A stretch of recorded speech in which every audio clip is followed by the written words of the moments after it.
Welcome, welcome everyone. We're still admitting folks right now. Got quite a big group today. So we'll just give it maybe another 30 seconds to let folks hop on. Thank you for joining us though. Thanks for taking this hour to spend some time talking about a Huron migration that we're launching this fall and that we're in the throes of. So this session is on the compliance and the human subjects and animal subjects research part of that migration. So we're excited to talk about it and talk about the changes that are coming. But first, Mark, did you want to say a couple words to the group? Yeah, thanks, Naomi. Glad we have a good group showing up here. So, I want to try to get across to everyone. It is once in a career practically that you change over an enterprise information system for research. This is just a huge, huge undertaking. For UNT, this will likely be a 2-year, at minimum, 2-year transition with all the different modules that will be coming on.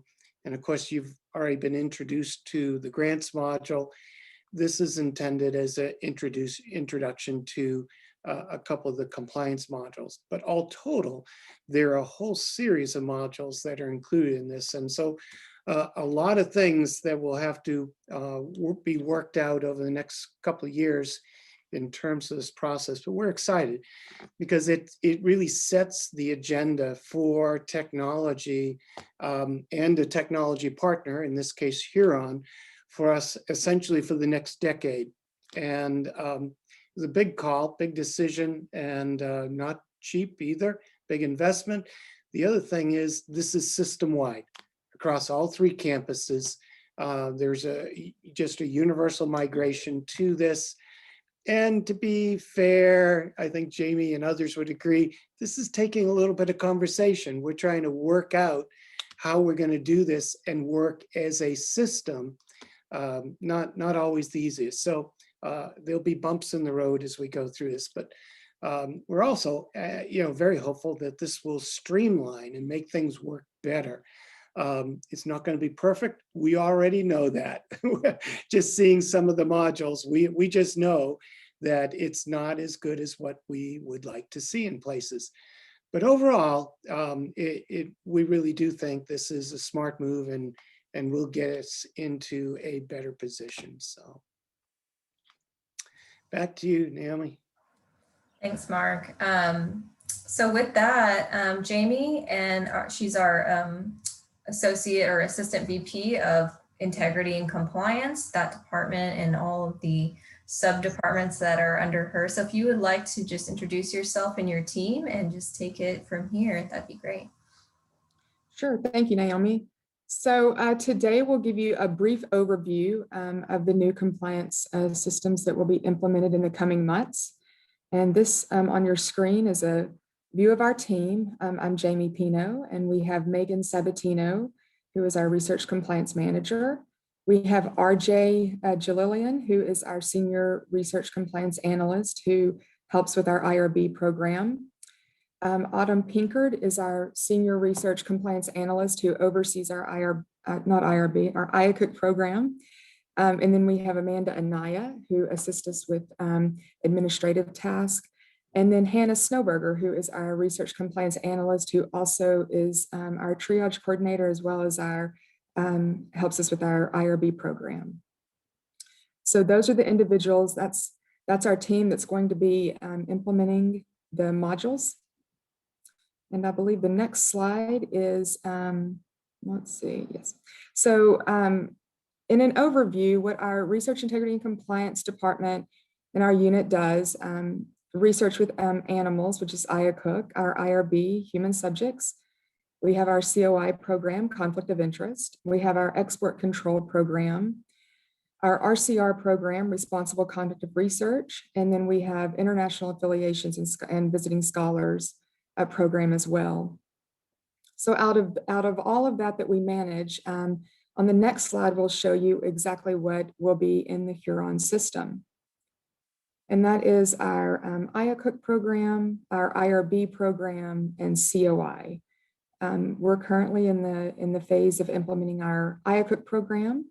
And we're really excited about that. As most of you know, we have a mix of paper and electronic-based processes. And so this new solution will move that to electronic system. So with that said, I'll let Megan Sabatino, our Research Compliance Manager, sort of take you through the rest of the presentation, and we're happy to answer your questions. Thank you so much again for being here. Hi, Jamie. Hi, everybody. Thank you so much. Just let me know if I spot out, because my internet, I know, was troublesome earlier. But I'll walk through some Huron information for you. So what we want to first highlight, really with the UNT system, there we go. I think I cut out. What the UNT system integration is to have a stop shop for all of our compliance programs. Really have one parking spot where what we'll do is have a spot where, oh man, I'm delayed. But one place where you can all log in and see the Huron system and go to each of the compliance modules in one place. So the goal for the Huron system integration is really to help create a future state where we have the review and approval of the COI ICOOC submissions in one location to ensure compliance with federal regulations, and as they go through the process through our Office of Review over time. It'll also allow us to have training requirements integrated into the modules, so we can see all of your training that you've completed in one location. It'll allow us to manage concerns and deficiencies. And it will also help us with some of our reporting. So it'll assist with reporting requirements. It's one portal, so that's a good thing for all of our researchers on campus. So what you can do is you can shortcut the link, and from that link you can get to all of your locations where you need. It'll allow you to learn one system functionality, so that's a bonus. You don't have to learn multiple pieces. And it'll be on the same system as our grants process. So as you're learning the one system for compliance, the grant submission process will be virtually, it'll allow us to digitize some of our paper processes now from our IACUC submission process. Right now, that's a paper system. This will digitize that to allow us to have a web-based system where you can log in from virtually anywhere to be able to access that system. Additionally, it'll automate electronic notifications. So if you have an area where you have a deficiency, if you have an upcoming annual review that's due, we'll have automated notifications be sent to you via email so you can stay on top of all of your projects. So Huron, I will tell you that right in the implementation and onboarding phase. So right now what we're doing is we're formatting the system for best use by our researchers on campus. At this point, I'll give you a screenshot of what a dashboard will typically look like in the IACUC module, because we're way further along in that process than we are in the other compliance implementation processes. But realistically, just kind of keep in mind that these things may adjust a little bit over time as we go through the process of maximizing our customizations for use by our campus. So this is what the dashboard will look like for IACUC. I will tell you that if you're familiar with some of our other, it may look a little busy to you, but what we really like about the Huron module is that it has a ton of information on screen, so you don't have to navigate a way to get the information you need. So once you're trained to look, insert for what you need, you won't ever scroll away. So I put on some of the quick things that you can kind of see that are captured on this page. You can see at the top of the screen where I put pink dot arrow. That's the module that we're currently seeing the screenshot of.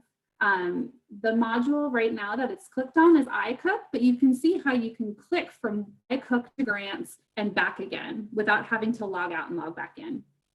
The next thing is that project. While we wouldn't want to see any of your projects in a lapsed state, that's where you would locate the current state of the project, the current, if it's currently active, closed, or lapsed. You'll have all of your study info listed on this page.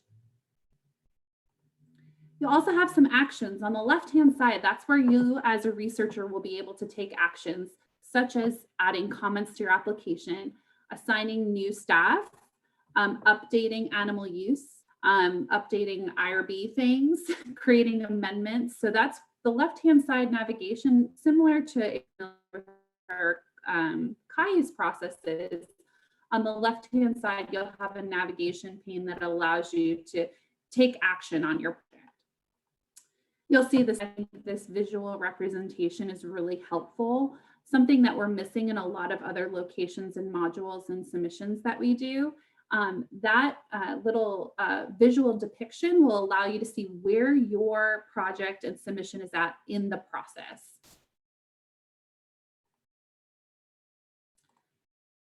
So just a little quick tip. So upcoming trainings, what you want to keep an eye out for is the upcoming trainings that'll be module specific. Rollout dates, a lot of them haven't really been announced yet. Our anticipated go live on iCook September. I will say that you'll see more correspondence about that in the coming week, a target date that we're targeting, but that could adjust. And we have on our website, you can locate some additional information on our website. And with that, I want to open it up to questions.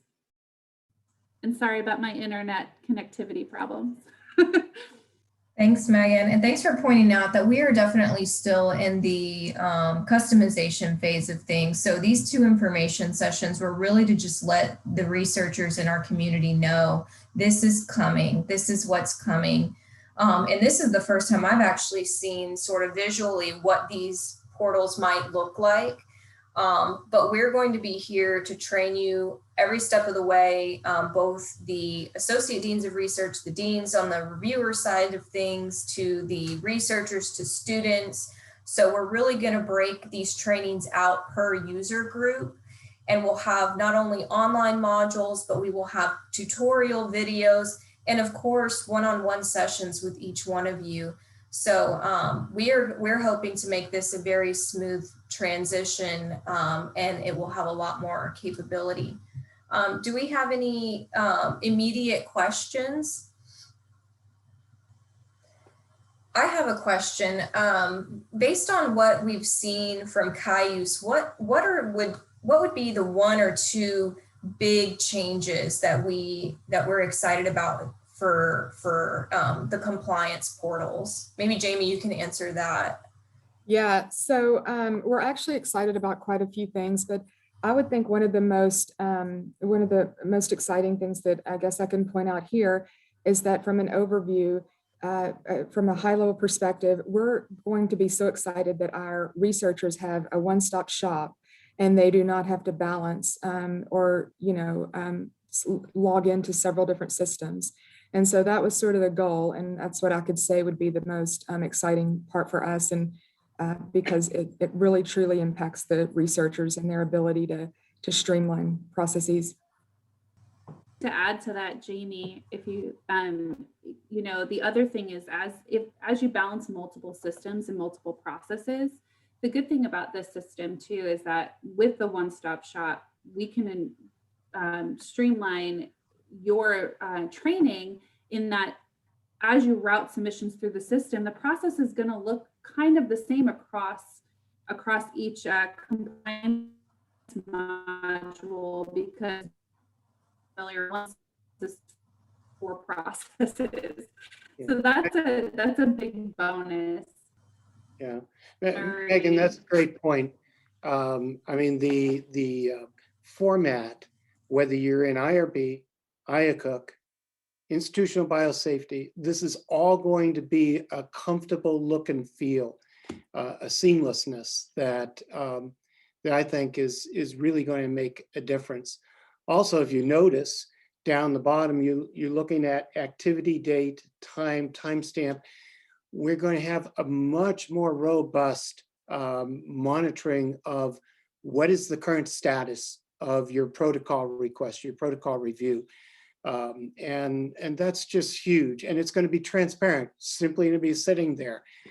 So you'll be able to see accurately, okay, well, it's been in my shop for a couple of weeks. Oh no, it's been in the IACUC team for a couple of weeks, whatever it is.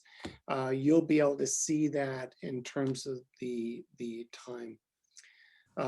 Disappointments, I think one of the things that we wish they were more integrated so that it wired right into the grants module. These modules, although they're in the one system, tend to be a little bit more isolated than we had hoped. And so that's going to be one of our missions in life, is to push Huron to build a much more robust interrelationship between, for example, the grants module and the IACUC module. These are things that they know already that we're saying, you know, this has to be delivered at some point. Definitely. And I like the comment features. You know, this operates much more as a communication platform as well as previous systems, better than previous systems we've used. So as multiple hands are on these protocols or on these proposals, we'll be able to all add comments as we see them. And I think that's very helpful to streamline communication as well. So I'm excited about that feature. Well, look forward to the actual training and the rollout and the modules. And although this was brief, we really wanted to give everyone information. And thanks, April. I see your comment that it's wonderful. And, you know, we're excited about it too. We hope that everybody will be able to use these systems. Naomi, one of the things I mentioned was IBC. The Institutional Biosafety Committee. Now, that's not formally under the Vice President of Research, that's under the Vice President for Finance. But nevertheless, both the VPR at HSC and here, myself, have really been promoting, trying to engage with that portion of Huron. And we viewed that module, and it looks great. It's exactly the same type of look and feel, as I mentioned, and it will save, I know it will save the biosafety officer and many of our folks that work in that area a lot of time. So, so we're pushing hard that be added in and included as a part of this. An extra bonus that comes with that is a very robust inventory system for chemicals. They'll allow you to look for a chemical and see all the places it's inventoried across campus. Biologics, we can create literally as many categories of inventory that we as an institution want to embrace. So, so stay tuned. That will be yet more to add to the picture of what we're doing with Huron. Right. So this is our last research break session for the year. We had 17 sessions this year, all very well attended. We loved hearing your feedback. And next year, we're going to do a huge focus on research development and education and training around sponsors and different programs. So we're excited about that as well.